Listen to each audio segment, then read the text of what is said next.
નમસ્કાર દર્શક મિત્રો, હું છું એન્કર અર્પિતા પટેલ। દેશભરના તાજા અને સચોટ સમાચાર આપણી ભાષામાં જોવા માટે A1 અભિપ્રાય ન્યૂઝમાં આપનું હાર્દિક સ્વાગત છે। હવે જોઈએ મુખ્ય સમાચાર।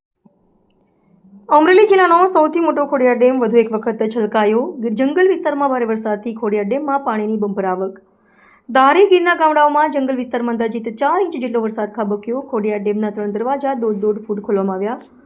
ખોડિયાર ડેમમાં હાલ 3390 ક્યુસેક પાણીની આવક, 3390 ક્યુસેક પાણીની જાવક। નીચાણવાળા ગામોને સાવચેત રહેવા સૂચના। સમગ્ર જિલ્લામાં વરસાદી માહોલ યથાવત। રિપોર્ટર સંજય વાળા, ધારી।